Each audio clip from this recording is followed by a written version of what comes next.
Third class EVS text బుక్లోని important points. కళ్ళు లేని వారు చదవడం కోసం బ్రెయిలీ అనే లిపిని వాడుతారు.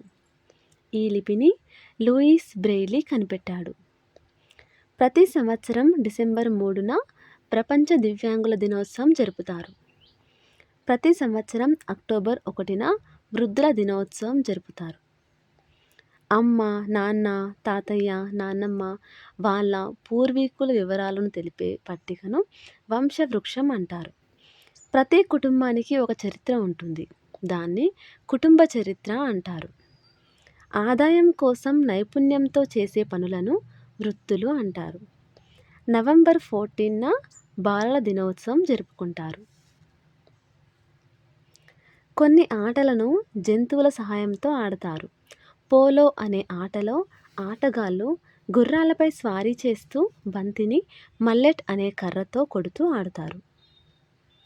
కొన్ని పక్షులు గుడ్లు పెట్టి పిల్లల్ని పొదగడం కోసం, కొన్ని ఆహారం కోసం, కొన్ని అక్కడి వాతావరణాన్ని తట్టుకోలేక ఇతర ప్రాంతాలకు వలసపోతాయి. ఇలాంటి పక్షుల్ని వలస పక్షులు అంటారు. ఈగలు వాలిన కలుషిత ఆహారం తినడం వల్ల టైఫాయిడ్, కలరా వంటి రోగాలొస్తాయి.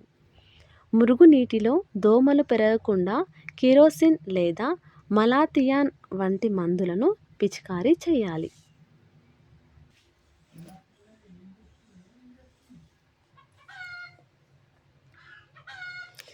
భీష్మసహాని గిజిగాని గూడు అనే కథ రాశాడు.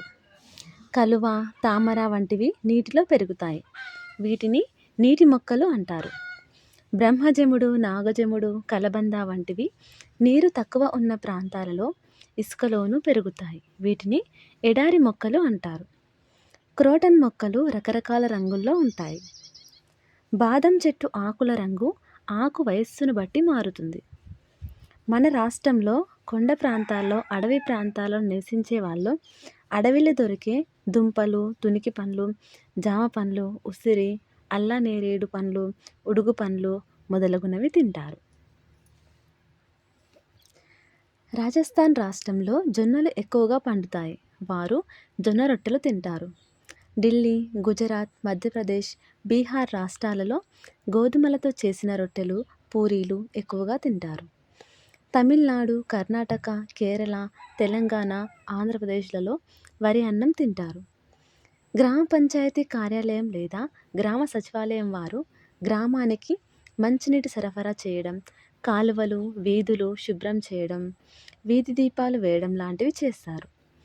తంతి తపాలా కార్యాలయం ఉత్తరాలను, డబ్బులను చేరవేయడం, డబ్బు దాచడం, జీవిత బీమా మొదలైన పనులు చేస్తుంది. నీటిలో క్లోరిన్ను కలిపి శుద్ధి చేసి నల్లాలకు వదులుతారు. పట్టణాల్లో ఎక్కువ కుటుంబాలు నివాసం ఉండడానికి కట్టే పెద్ద భవనాలను అపార్ట్మెంట్లు అంటారు. అపార్ట్మెంట్లో ఒక కుటుంబం నివాసం ఉండే భాగాన్ని ఫ్లాట్ అంటారు. భూకంపాలు వచ్చే ప్రాంతాల్లో కలపతో ఇల్లు కట్టుకుంటారు. కాశ్మీర్, కేరళ వంటి రాష్ట్రాల్లో పడవ ఇళ్ళు ఉంటాయి. మంచు ప్రాంతాల్లో ఇగ్లు ఉంటుంది.